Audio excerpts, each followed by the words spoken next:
Welcome to the workshop, friends.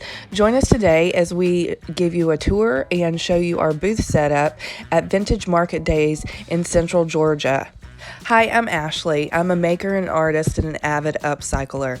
I teach craft classes locally here in Georgia, and I also sell my goodies that I create at my booths at Hodgepodge in Monroe, and I also do craft shows like Vintage Market Days.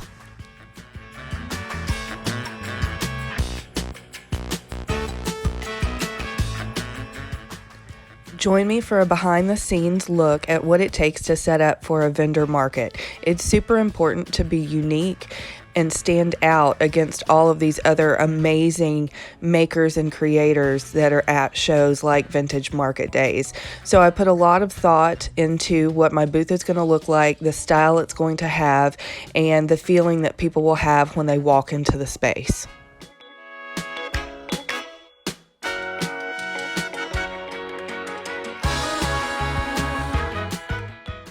At this particular market, I went for a cottage core look. I wanted to highlight all of the vintage and antique items that I had for sale, and also the items that I had upcycled by adding vintage inspired transfers and painting techniques. So I felt that adding some really cool linens to the tables and having different textures on top of the tables, using some old crates to create height would really show off what I had to sell.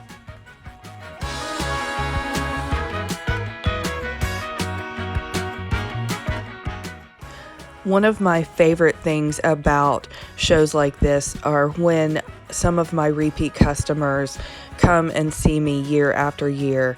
I have a couple that has been visiting me since I started doing Vintage Market Days in 2019, and every year they have come to visit me, and we've become not only friends, but we keep in touch, and it's just really amazing the type of people that you meet and the conversations that you get to have.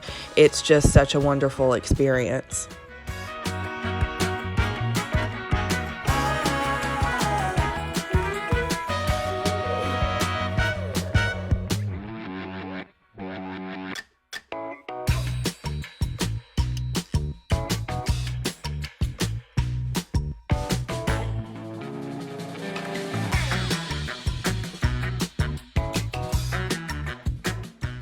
Many vendor markets and craft shows are 3 days long, so you set up your space on Wednesday or Thursday, and then you sell Friday through Sunday.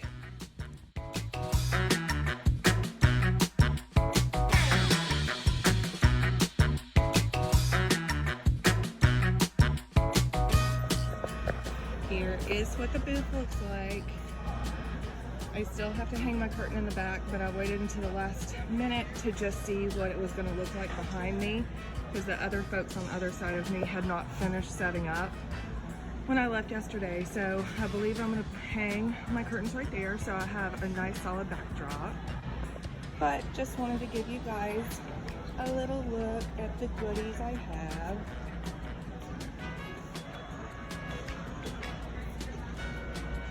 Added this rug last minute. Super excited that I did.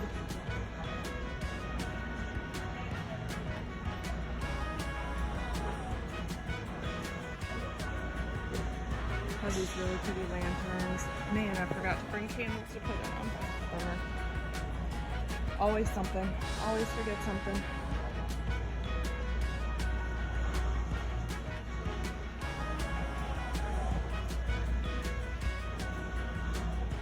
There's stuff I still want to hang.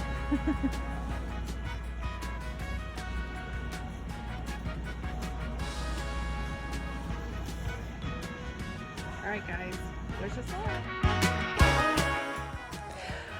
At the end of each day, I'll take stock of what I have sold and what I still have left to sell. I'll think about it overnight, and in the morning I'll come in early before the doors open, and I'll do what I call zhuzhing to all of my merchandise.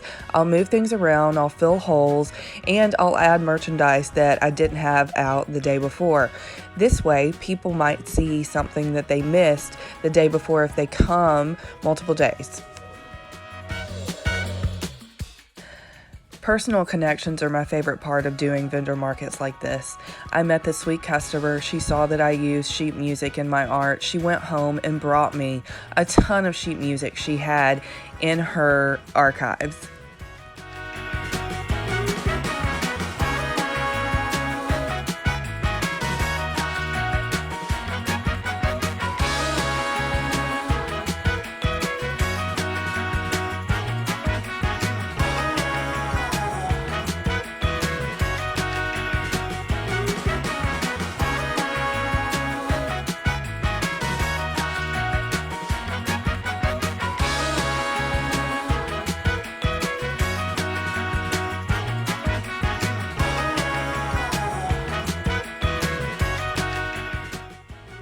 Doing vendor markets is so inspiring. You get to meet the most amazing people and learn what works for them and apply it to your own business. And maybe you buy yourself a hat or two.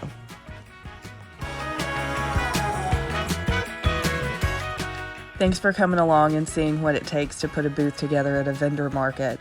Please join us for our third Thursday sale on May 19th at 7 p.m. We will be live on Facebook. We're going to be making a big announcement, so you don't want to miss it.